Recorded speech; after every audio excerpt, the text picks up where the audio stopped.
Hi, and welcome to the Agile in Action podcast. My name is Bill Raymond, and today I'm joined by Captain Jon Haase. Hello, John. How are you today?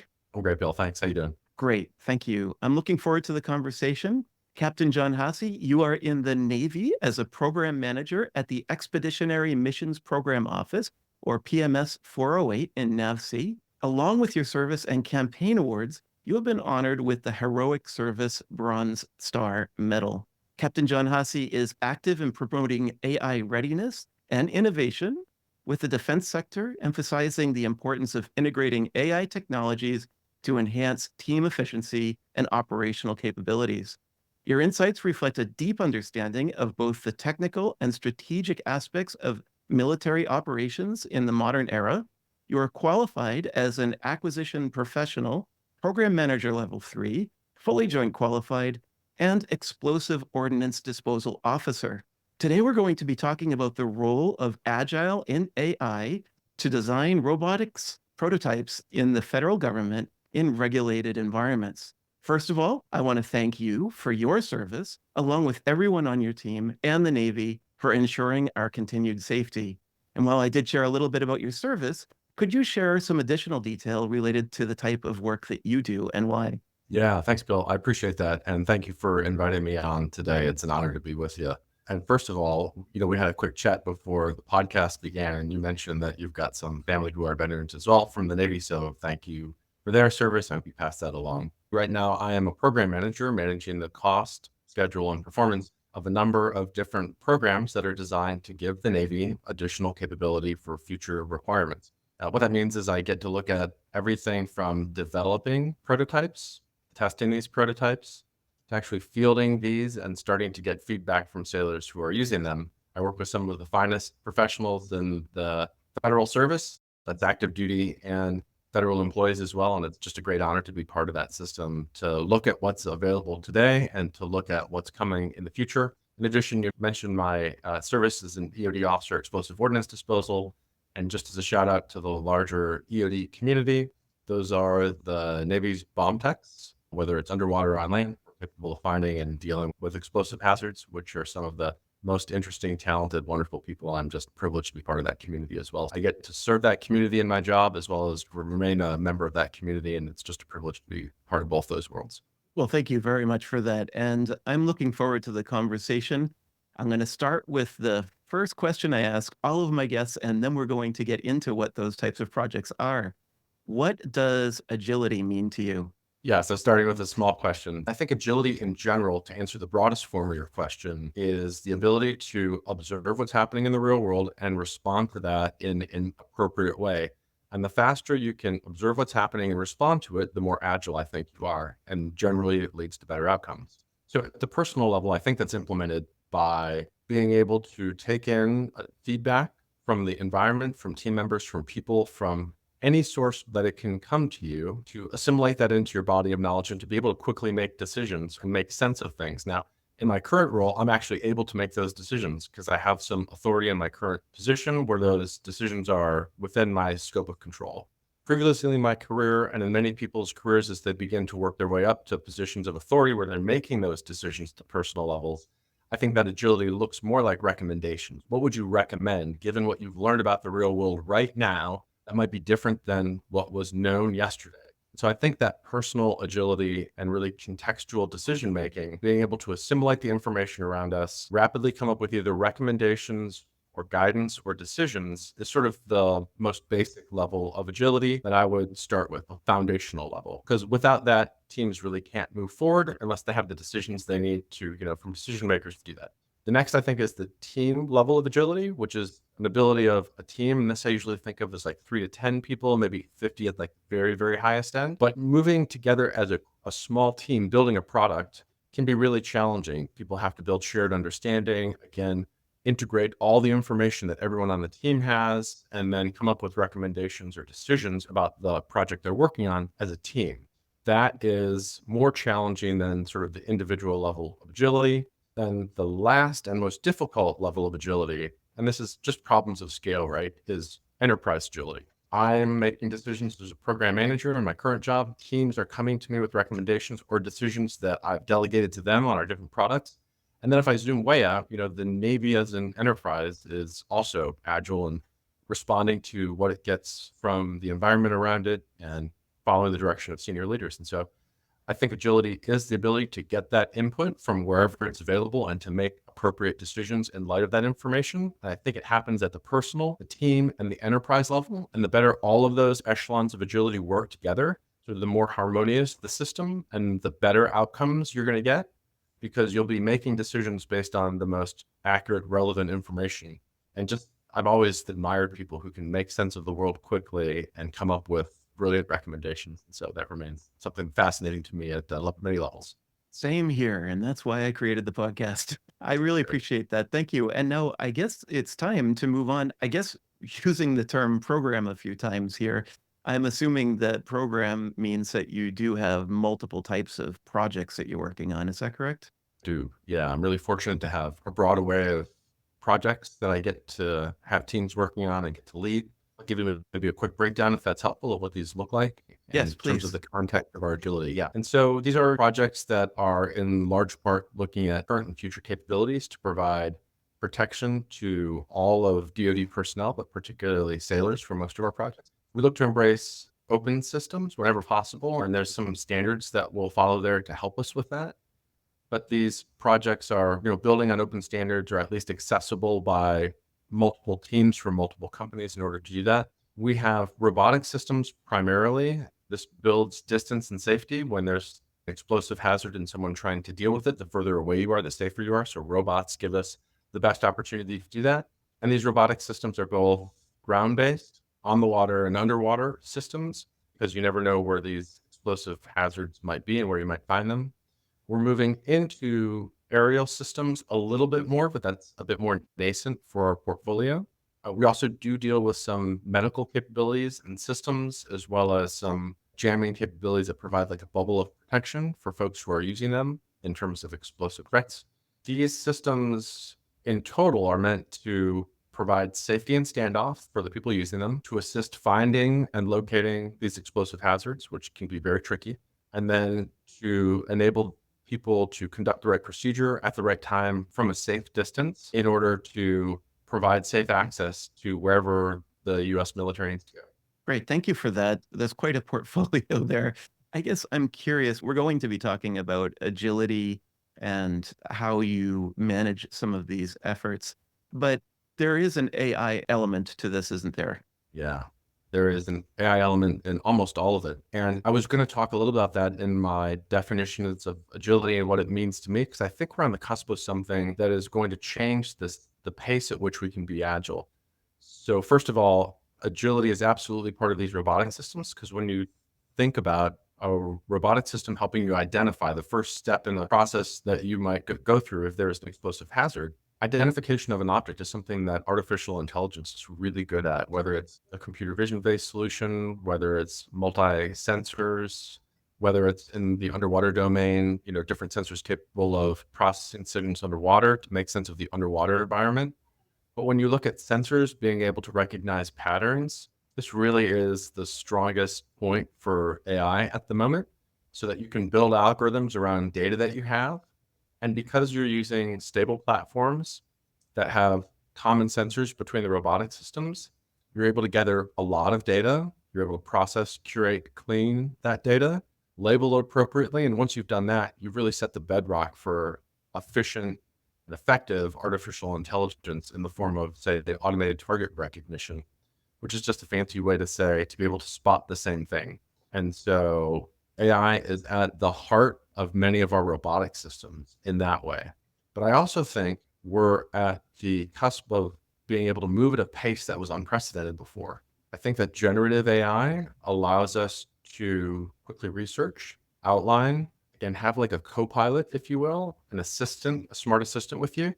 And the brilliance of that, and the reason that this has such a profound impact on agility for knowledge work, I think, moving forward, is that what will happen is humans and the people associated with this work will go more from generating the work and then processing it up to more senior people to review and provide feedback to the AI assistants that they're going to have increasingly available to them and with increasing quality of work. citing the references and being more and more grounded over time will quickly produce the work and maybe many variants of this work.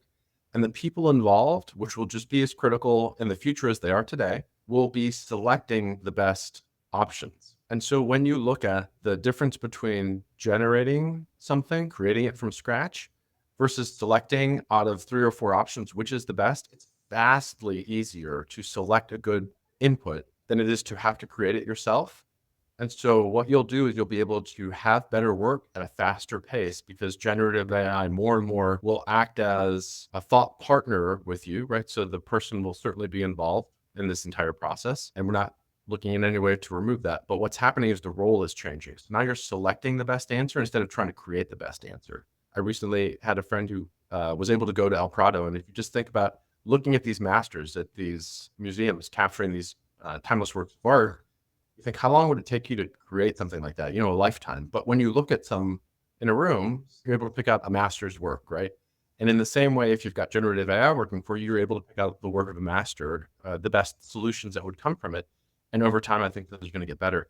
And so while we think in agility currently in terms of quarters, weeks, maybe days in some cases, I think we'll shift that time frame as things progress to thinking more in terms of like days and hours.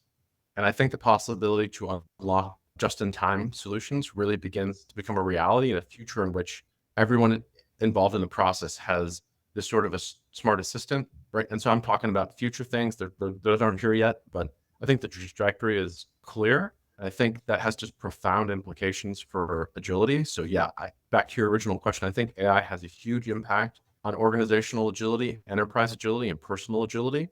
I also think that AI, as it's being integrated into the various tools that we're producing, both within my portfolio and in others, are just making the jobs easier, safer, and of a higher quality. And so I continue to look for ways to integrate AI into virtually everything that we do, because I think it's such a tailwind behind it. It's going to be such a profound change in the way that we frame problems, that we work together as a team. I think done correctly also humanizes work and makes it more enjoyable so that we can have more time to spend and talk with people, to assess the ideas that we have in front of us and have more creative options. And so I'm a real optimist that it's going to bring a brighter future for tomorrow. Well, I certainly resonate with that last statement that you made about the interactions, because it used to take me about 20 hours and 3 people to update this podcast. We worked on it very professionally, and we make sure that we deliver something that's the highest quality that we can. And it's gone down from 20 plus hours now to about 8.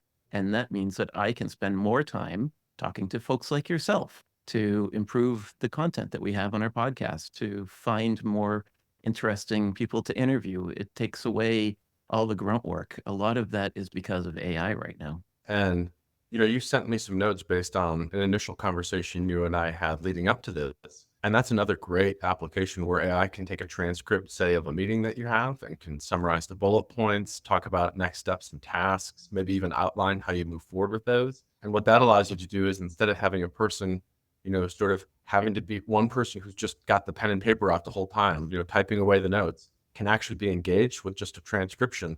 And you just bring another authentic human voice to the conversation because they're not so tied up in just capturing the notes. And those notes and the feedback that you get from things like that are just so valuable. So in the way, Bill, that you just highlighted how it's helping speed up your podcast, I think it helps anytime there's knowledge work with multiple parties that are generating, you know, audio that could be turned into text that can be used with AI to really speed up the process and get a better quality result. And so, I mean, thanks for sharing how it's helping you in the podcast. That's really impressive. And we're looking for ways to implement that more and more in our team every time we can find a spot. That's fantastic. I love it. Everyone can benefit from this. Now, you talked a lot about the projects that you are working on. They sound like very complex systems, and I want to get into that and how you manage them and what they look like a little bit more. What does your organization look like? My organization is made up of multiple leads for programs, really separated into 4 key leads and a deputy. And so me and the deputy have authority over all 4 of those key programs. And then within each one of those key programs, I have a program lead and then several of the assistant program leads under their teams. And then what happens is we're able to put on contract additional support depending on the workload at the moment and the technical skills needed. And so the technical skills to support those projects can get supported in a number of different ways. There's government folks who do that for us in many instances. There's federally funded research and development centers that do that sometimes. And sometimes there's just commercial companies that will hire to bring in the talent that we need. I told the teams the same thing every time it comes to bringing in talent, whether it's hiring a federal employee or putting someone on contract or going to another federal agency to get the help that we need, is get the help you need. That's so important that within that framework of how our teams are organized, that you have the technical expertise, that you have the program management expertise, the budget and finance expertise as well, because all that is some intricacies within the system that we work in.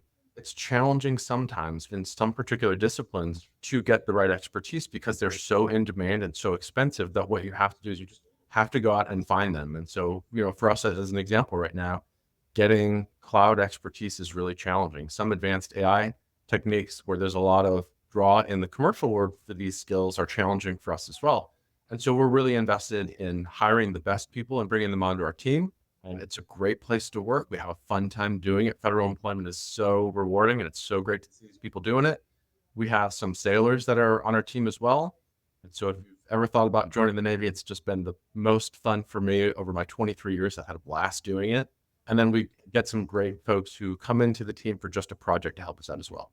Oh, that's fantastic. And I was just thinking about this while you're talking about, bringing on contractors specifically.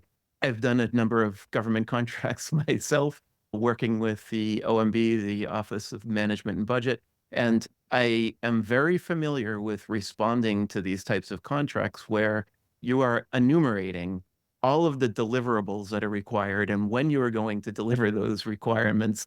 And you're here talking about agility and making sure that you're, doing the right things. And it doesn't sound like there's as much focus on it's this specific deliverable. If you can do something a different way that's better, you could go that direction.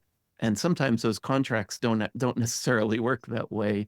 Is there a balance there? Is there some way where you can make sure that you can get that agility without having that strong rigor and control around the contracts? Yeah, well, that's a really keen observation and one that shows me that you've had experience for sure within the contracts world, whether responding to those or on the sending side. I'll tell you that from my perspective, there's absolutely a balance to your question.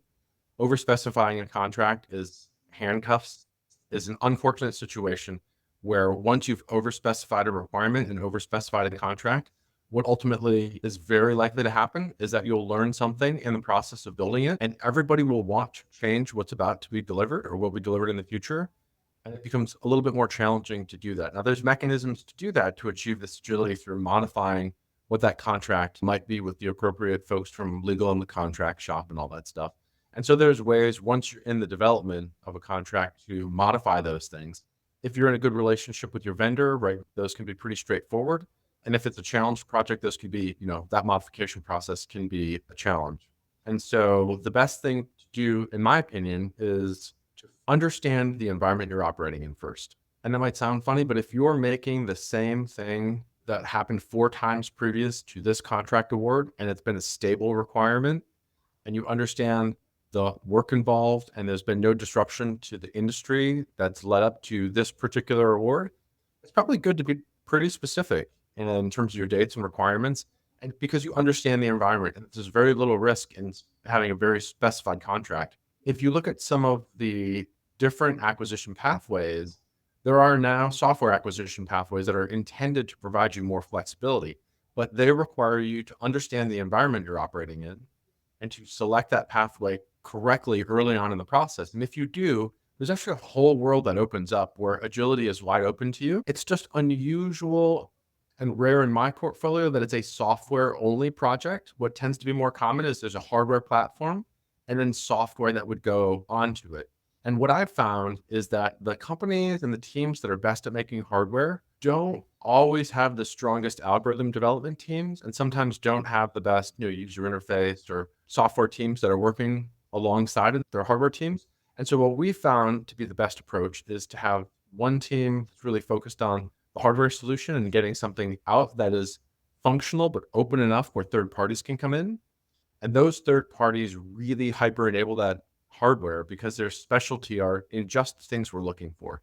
And so it becomes easier to be more specific about the hardware, right? Because you need to deliver to the specification because things like size, weight, power constraints, duration, and time, these become really important requirements because if you need your robotic system to last for 5 days, it needs to last battery life and endurance for 5 days. Like that's driven by some operational requirement. And we have to be pretty firm about that in our approach to contracting. But if you look at, say, the autonomy or the AI on board, maybe there's more flexibility for the teams, the third-party teams that might be integrating those things into our platforms. And so what I think is really important is to understand the environment that each one of your teams is working on and the nature of their projects. And then what is the cost of modifying or updating it in the future? In terms of hardware, it's obviously very expensive and very difficult once you've picked a hardware architecture in order to change that in the future once the systems are built. And then as you begin to field more and more of them, that cost and complexity just goes up.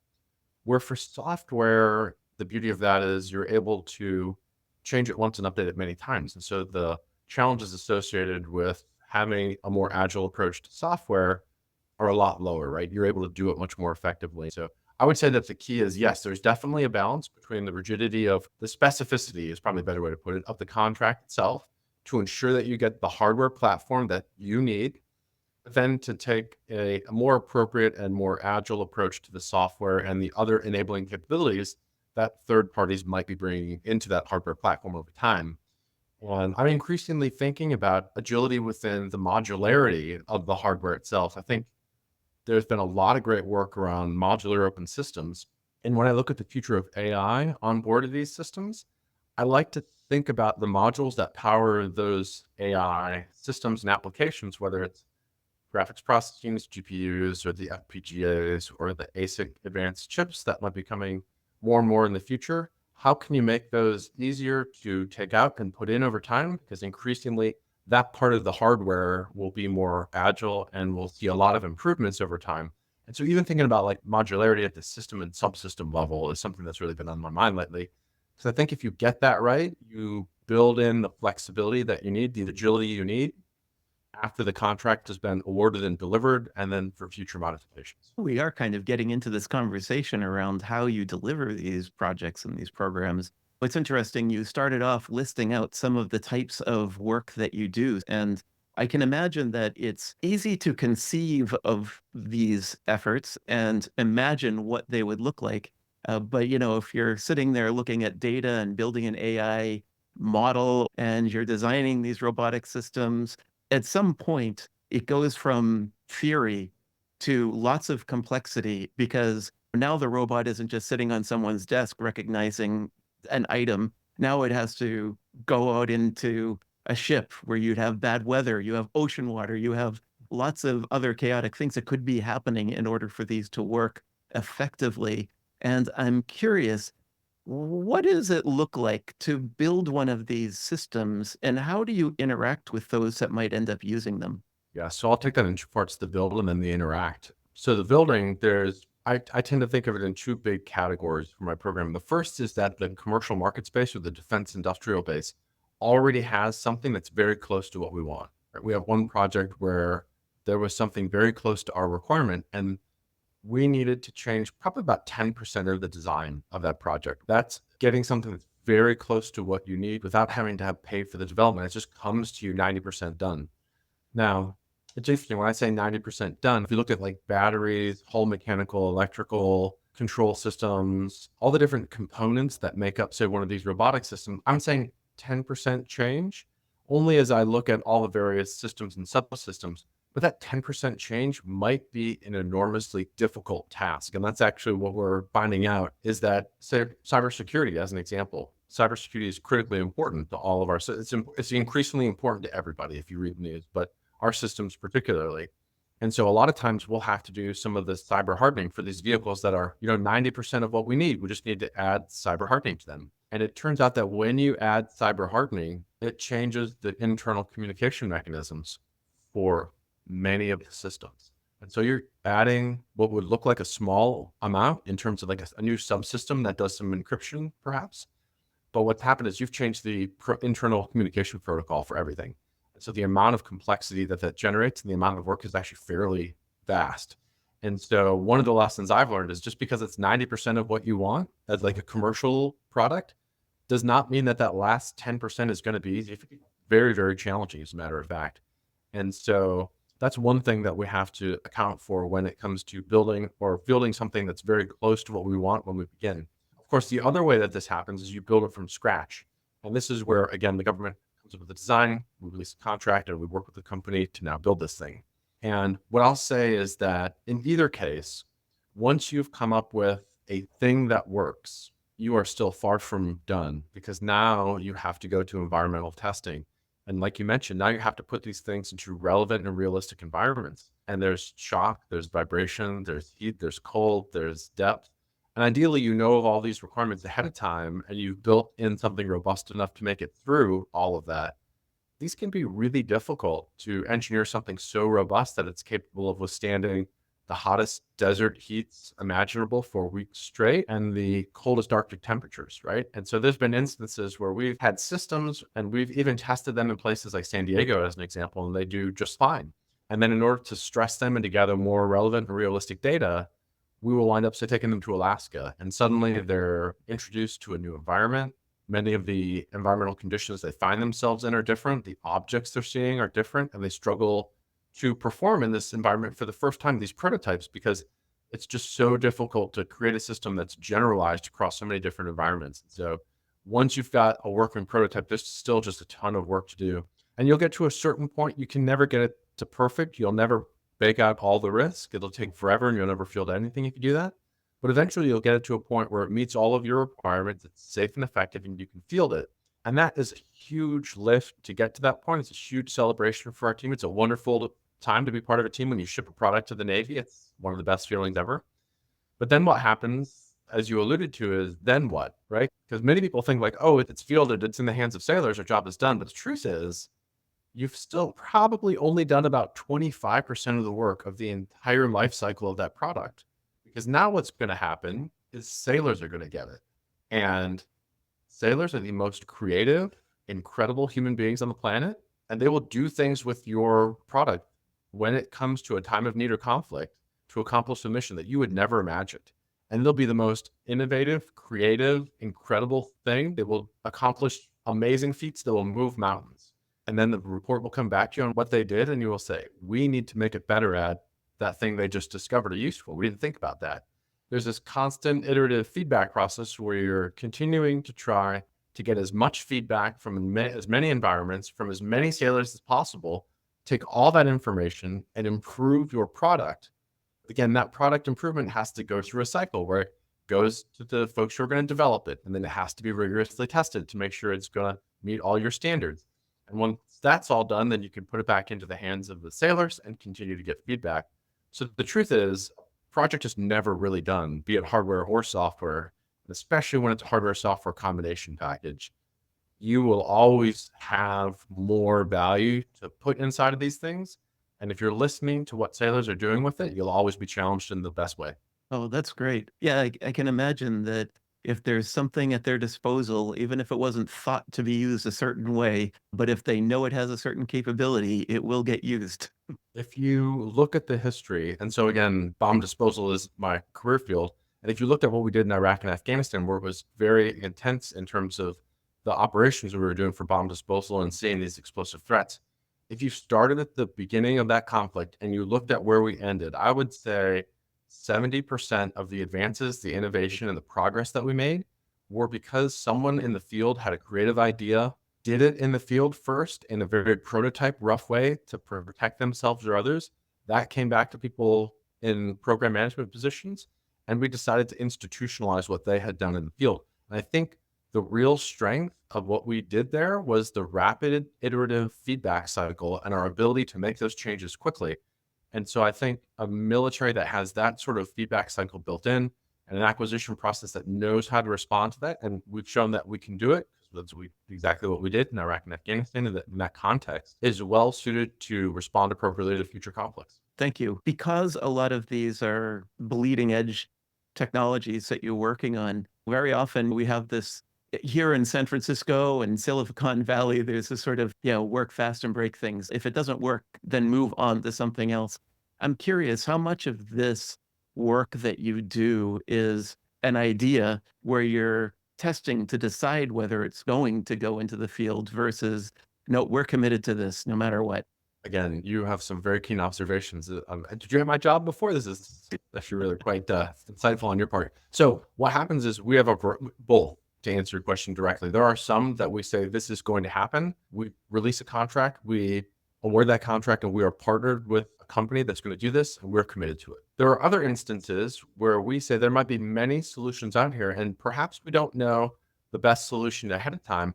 And maybe what we should do is actually allow people who have something close to what we want to come in and impress us. So instead of sending us a proposal on paper, bring in your prototype. And when you bring it in, let's see how it works.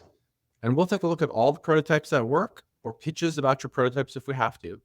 And based on what we see in our requirement, which we'll tell everybody ahead of time, we'll pick whatever's closest, right? And then from there, we'll go to another phase of evaluation to see what we want to do in terms of production and quantities and how well it meets our needs and how much we need to adjust. And we're in the middle of both of those type of programs right now.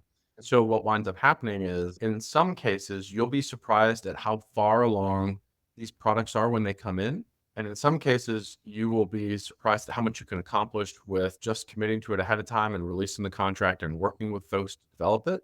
In many instances, you're able to de-risk your programs because if you think that the commercial technology is, I'm just going to use a number, it's an 8 of 10 in terms of readiness. And then you send out a commercial solutions opening, which is the mechanism we use to invite people to demonstrate for us. And you realize that the commercial industry is maybe at like a 3 or 4 relative to what you needed.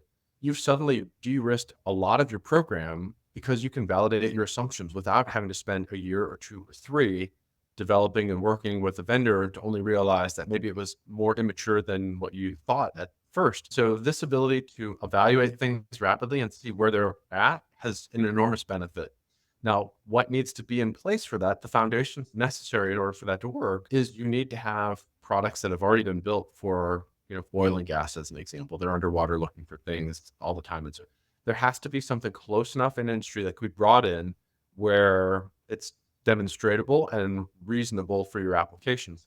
And not everything that we do falls into that category, which is why there's a mix between those two things. I'll say that by far the easier of those two and the faster of those two options is to tell people what you want to do and allow them to come in and demo those things under something like a commercial solutions opening, and then pick whatever is best to breed in that regard and move forward with whoever has demonstrated the best performance, as opposed to saying ahead of time, we're just going to do this and we're going to commit to it. Now, the benefit of the we're just going to do it and commit to it approach is that you can do things that, are really not imagined to this point, which is the whole reason for doing it is because nobody's imagined or brought that to market. So the only way it's going to exist is if we do it. I don't think there's going to be a world in which we ever do only one or only the other, but I think we're learning that there's benefits to an approach that's flexible between those two, again, depending on the sort of capability you're trying to develop.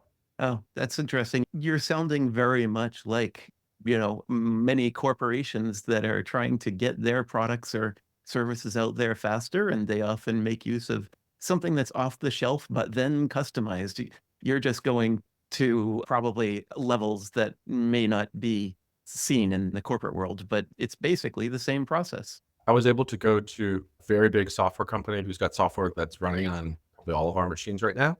And they said that for a product that I thought was one version of a product, they said there's over 400 versions of that product that they'll make because their enterprise customers require customization of their software. And I was blown away to see that this major company, who's a household name, had over 400 versions of what I thought was only one product because each of their customers did exactly what you described. And this is in like the commercial software world. Hey, we want to use your product, but we need you to make the following adjustments. It's just like over 400 branches, the number of PRs necessary to maintain that and the difficulty of managing that and the number of developers to just maintain it over time, to me, it was sort of eye-opening. We're getting towards the end of the podcast, but I do have a few last questions for you. First of all, AI, the term was coined in the 1950s, and AI have been around for many years in many parts of the government. And you even use your phone and you search for a cat. Well, that's AI is doing that, right? Claude Chandler was making AI-powered chess games a long time ago also. It's been around for a long time. It really has. But I think there's an event that occurred in November 2023 where everyone lit up with this light bulb of possibility, which is when ChatGPT was released. And now it's kind of out of the bag. There's a real rush for people to get into AI and machine learning.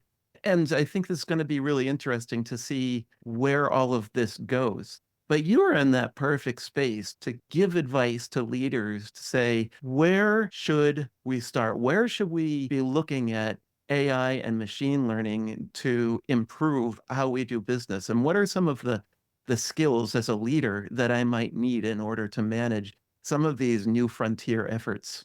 Yeah, thanks for asking that. So first, where we should be looking to integrate I think is just about everywhere. I think we'll find that over time, there's going to be tools that are AI powered in some way that are assisting us in back office operations in general, production floor, certainly the production of products, physical and digital goods, the writing of software, the checking of software, the penetration testing of software. I think if you look at generative AI's capability to make the sort of mundane tasks, even of HR related things, whether it's, taking a couple bullet points and turning it into a recognition award, right? There's a great example, low risk use case that we could do right now. I think looking at transcriptions and meetings and capturing notes, like we talked about earlier, is a great way to do it. So I think where should be really everywhere.